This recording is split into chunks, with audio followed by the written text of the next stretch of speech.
ఇవాళ నేను ఒక మనిషి యొక్క వీడియో చూసా. మనిషి అని ఎందుకు అంటున్నానంటే ఇక ఏ జంతువుతోనూ దేనితోనూ ఆయన పోల్చలేక. అది హిందూ ధర్మంలో ఒక సిద్ధగురువు అని చెప్పుకుంటున్న వ్యక్తి మొన్న మధ్యలో హనుమంతుల వారి గురించి కోతి అని మాట్లాడాడు. ఎవరు అర్థమైంది కదా. నిన్నటి రోజున రాముడు గురించి మాట్లాడుతున్నాడు. అందుకే ఈ రోజు మేము మాట్లాడుతున్నాము. రాముడట శరీరధారట, తర్వాత సాయిబాబా కూడా శరీరధారట. కానీ రాముడు ఎటువంటి మహిమ చూపించలేదు. సాయిబాబా ఆయన జీవితంలో చాలా మహిమలు చూపించారు కనుక సాయిబాబానే గొప్పవాడు రాముడు కన్నా అన్నట్టు మాట్లాడుతున్నాడు. అయ్యా, నీ దృష్టిలో ఎవరు గొప్ప అయినా పర్లేదు, అవతల వాళ్ళని ఎందుకు ఆ విధంగా తక్కువ చేయాల్సిన అవసరం ఏముంది అని అడుగుతున్నాను నేను ఆయన్ని.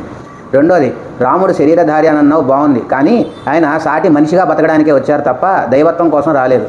దానికి రామాయణంలోనే చాలా సంఘటనలు ఉన్నాయి. సిద్ధగురు అని చెప్పుకుంటున్నారు కదా, ఒకసారి రామాయణాన్ని కూడా క్షుణ్ణంగా చదివితే బాగుంటుంది. ఇంకొక విషయం, ఆయన స్టార్టింగ్ దత్త సాంప్రదాయం అంటూ దత్తాత్రేయుల వారిని సాయిబాబా వారితో మొదలుపెట్టారు. ఆ తర్వాత శివుని తీసుకొచ్చి పెట్టారు. ఆ తర్వాత శక్తి అంటూ దుర్గాదేవిని తెచ్చిపెట్టాడు. ఆయన ఆశ్రమంలో తర్వాత బంగారు లింగం అని పెట్టాడు. ఇవన్నీ ఒక పక్కన పెడితే ఏదో మార్కెటింగ్ స్ట్రాటజీ లాగా ఫస్ట్ ఏకాదశ రుద్ర ప్రతిష్ఠ అని, తర్వాత భైరవ ప్రతిష్ఠ అని, ఆ తర్వాత అష్టలక్ష్ములని, ఆ తర్వాత నవదుర్గలని చేశాడు. ఇవన్నీ అయిపోయాక మళ్ళీ దశమహావిద్యలకు వచ్చారు.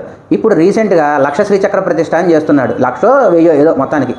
మరి ఇదేదో మార్కెటింగ్ లాగుంది తప్ప ధర్మం పట్ల ఏమి ఈయన కట్టుబడి ఉన్నాడో అర్థం కావట్లేదు. ఎందుకంటే ఒక దేవాలయంలో ఒక దేవతను ప్రతిష్ఠ చేసినప్పుడు ఆ దేవతకి జరగాల్సినవి చాలా క్రతువులు ఉంటాయి. అటువంటిది ఈయన ఇష్టం వచ్చినట్లుగా ప్రతిష్టలు చేసుకుంటూ పోతున్నాడు.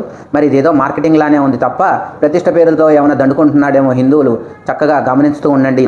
భరతవర్ష ఛానల్ దువ్వాడ శివప్రసాద్ గారు కానీ, తర్వాత హిందూ జనశక్తి లలిత్ కుమార్ గారు కానీ, శివశక్తి కరుణాకర్ గారు కానీ ఎన్ని ఎక్స్పోజ్ చేశారు. ఇదివరకు వాళ్ళ మీద కేసులు కూడా పెడతాం జరిగింది. ఇప్పుడు అర్థమైంది కదా ఆయన ఎవరో మీకు కూడా. కాబట్టి ఇలాంటి వాళ్ళ నుండి హిందువులు జాగ్రత్తగా ఉండండి.